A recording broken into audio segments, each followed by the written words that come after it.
Hello friends, good morning. Welcome to my channel पाखी।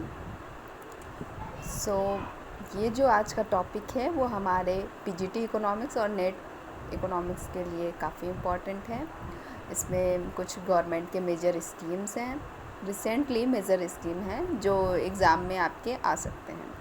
तो चलिए स्टार्ट करते हैं। पहला है प्रोडक्शन लिंक्ड इनिशिएटिव स्कीम, जिसको हम शॉर्ट फॉर्म में PLI कहते हैं। इस स्कीम में 14 क्षेत्रों की पहचान की गई है। इसकी प्राथमिकता भारत को वैश्विक निर्माता के रूप में स्थापित करना तथा निर्यात को बढ़ावा देना है। इसके मेन पॉइंट है बजट जो अभी आया है 2022 और 23 में PLI स्कीम के तहत 7 लाख नए रोजगार और 30 लाख करोड़ अतिरिक्त उत्पादन टारगेट रखा गया है। नेक्स्ट है इसका, देश को mobile phone and electronics gadget के हब के रूप में स्थापित करने के लिए 2020 में PLI स्कीम प्रारंभ की गई थी। ये 2020 में स्टार्ट की गई है, ठीक है। 2020 में 10 इसमें क्षेत्र आइडेंटिफाई किए गए थे, लेकिन अभी प्रेजेंट टाइम में 14 क्षेत्र आपके शामिल इसमें किए गए हैं। पहला है आपका उन्नत रसायन सेल बैटरी विनिर्माण। सेकंड है इलेक्ट्रॉनिक प्रौद्योगिकी उत्पाद। तीसरा है ऑटोमोबाइल एवं ऑटो घटक है। चौथा है फार्मास्यूटिकल्स ड्रग्स। पांचवा है दूरसंचार एवं नेटवर्किंग उत्पाद। छठवां है वस्त्र उत्पाद विभाग एवं टेक्निकल टेक्सटाइल। इसी तरह और भी हैं, खाद्य उत्पाद, उच्च दक्षता और PV मॉड्यूल, वाइट गुड्स, जिसमें वाइट गुड्स में आपके आ जाएंगे AC और LED, विशिष्ट स्टील। नेक्स्ट है आपका चिकित्सा उपकरण, ड्रग मध्यवर्ती पदार्थ एवं API, मोबाइल विनिर्माण और विशिष्ट विद्युत अवयव। 13वां है आपका दूरसंचार और चौथा है ड्रोन एवं ड्रोन अवयव क्षेत्र। PLI स्कीम में निवेश, रोजगार सृजन और विक्रय लक्ष्य प्राप्त होने पर ही प्रोत्साहन दिया जाता है। अब सेकंड है आपका स्कीम है PM पोषण शक्ति निर्माण, PM पोषण योजना जिसको भी कहते हैं। ये सितंबर 2021 में स्टार्ट किया गया है। इसमें क्या है, इस स्कीम में है कि सरकारी और सरकारी सहायता प्राप्त स्कूलों में गर्म पका हुआ भोजन उपलब्ध कराने हेतु इस योजना को मंजूरी दी गई है। इसे 5 वर्ष 2021 होगा, 2021 से 2025 से 26 की शुरुआती अवधि के लिए लॉन्च किया गया है।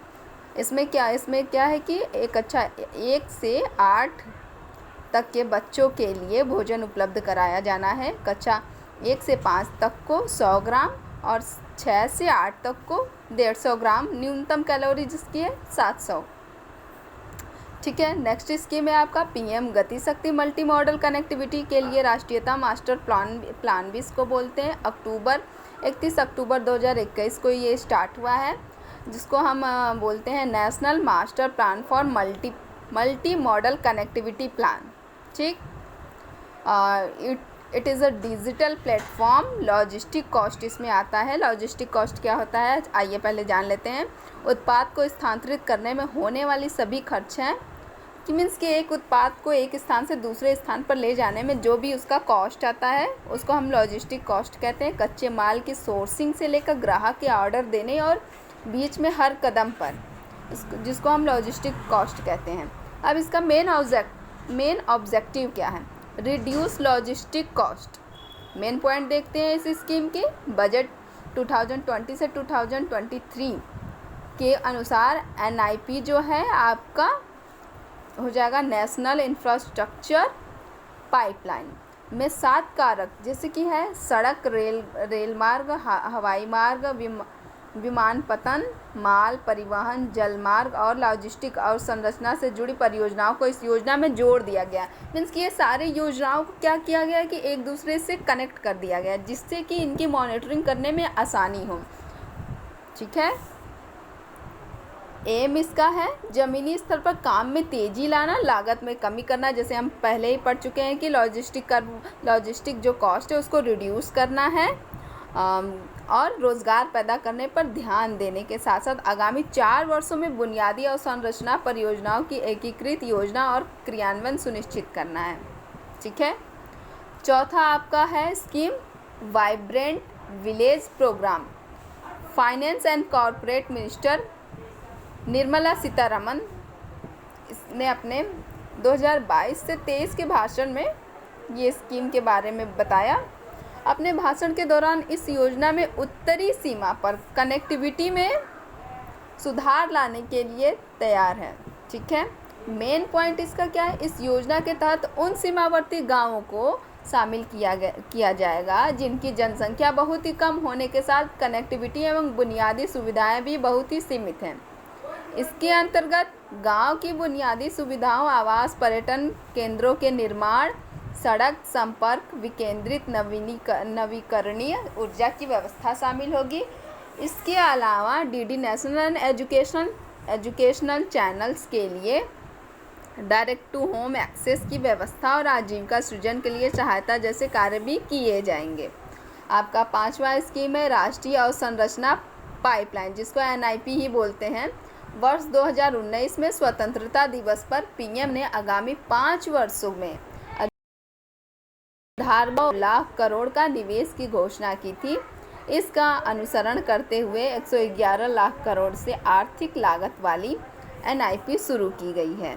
ठीक है। विभिन्न क्षेत्रों के अंतर्गत 6500 से अधिक परियोजनाएं शुरू की गई हैं। नेक्स्ट आपका है स्कीम किसान रेल एवं कृषि उड़ान। अब ये स्कीम क्या है, बजट 2021-22 में कृषि उड़ान योजनाएं का दायरा विस्तृत किया गया है तथा 28 दिसंबर 2020 को पीएम ने 100वीं किसान रेल को हरी झंडी दिखाई। इसका ऑब्जेक्टिव क्या है, जो शीघ्र नष्ट होने वाले कृषि उत्पादों के परिवहन में सुधार करके मूल्य प्राप्ति में सुधार करना है।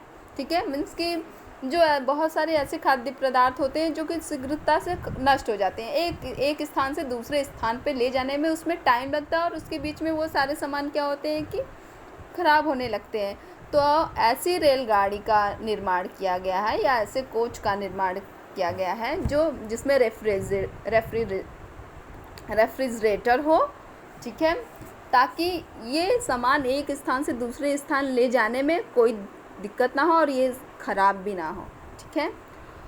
और ये एजेंसी है जो इसको क्रियान्वयन कर रही है किसान रेल है इंडियन रेल, और कृषि उड़ान है जो नागर विमानन मंत्रालय के द्वारा है। इसका मेन पॉइंट यही है, जैसा कि मैंने बताया, किसान रेल को PPP मॉडल के जरिए चलाया जा रहा है तथा एक्सप्रेस और मालगाड़ियों में रेफ्रिजरेटर कोच बनाए गए हैं। प्रथम किसान रेल कहाँ से कहाँ तक चलाई गई है, आपका देवलाली जो महाराष्ट्र में है से दानापुर बिहार तक चलाई गई है, और जो अभी 100वीं किसान रेल चलाई गई है वो महाराष्ट्र संगोला से पश्चिम बंगाल शालीमार में चलाया गया है। ठीक है। नेक्स्ट आपका स्कीम है प्रधानमंत्री आवास योजना। भारत सरकार के आवासन और शहरी कार्य मंत्रालय द्वारा जून 2015 में इस योजना की शुरुआत हुई थी, प्रधानमंत्री आवासन योजना। इस स्कीम के बारे में तो सभी को पता होगा। अब आता है PM किसान संपदा योजना। इसकी ऑब्जेक्टिव क्या है, खाद्य प्रसंस्करण उद्योग के लिए आधुनिक अवसंरचना का निर्माण करना है। इसके साथ ही बेहतर फॉरवर्ड एंड बैकवर्ड लिंकेज का विकास करके किसानों, प्रसंस्करणकर्ता एवं बाजार को जोड़ना है किसान संपदा योजना में। ठीक है। और इसके अंदर क्या क्या स्कीम है, मेगा फूड पार्क है आपका, एकीकृत कोल्ड चैन, खाद्य प्रसंस्करण एवं परिरक्षण क्षमता सृजन विस्तार, कृषि प्रसंस्करण क्लस्टर अवसंरचना है, बैकवर्ड और फॉरवर्ड लिंकेज का सृजन है, खाद्य संरचना एवं गुणवत्ता आश्वासन अवसंरचना है, मानव संसाधन एवं संस्थान है। ठीक है। नेक्स्ट आपका है जल जीवन मिशन। इससे भी सारे लोग फैमिलियर ही होंगे कि बजट 2021 से 22 में ग्रामीण क्षेत्रों की तरह शहरी क्षेत्रों में भी जल जीवन मिशन प्रारंभ करने की घोषणा की गई थी। ठीक है। अब नेक्स्ट आपका है स्वामित्व योजना, survey of village and mapping with improved technology in village areas, जिसको हम स्वामित्व बोलते हैं शॉर्ट फॉर्म में। इस योजना के अंतर्गत गाँवों में संपत्तियों के मालिकों को अधिकार के दस्तावेज दिए जा रहे हैं। ठीक है, इसका ऑब्जेक्टिव क्या है कि इस योजना का उद्देश्य इसमें ग्रामीण भारत के लिए एक एकीकृत संपत्ति सत्यापन समाधान प्रदान करना है। इसके लिए ग्रामीण क्षेत्रों में लोगों को रिकॉर्ड ऑफ राइट्स देने के लिए संपत्ति कार्य का वितरण किया जा रहा है। ठीक है, तो ये हो गए आपके 10 स्कीम। से लाइक करिए और शेयर करिए आप लोग को अच्छा लगा तो, और ये भी बताइए कि अगर आपको आगे किसी चीज़ पे वीडियो चाहिए, किसी टॉपिक पे चाहिए तो मुझे कमेंट करिए। Thank you.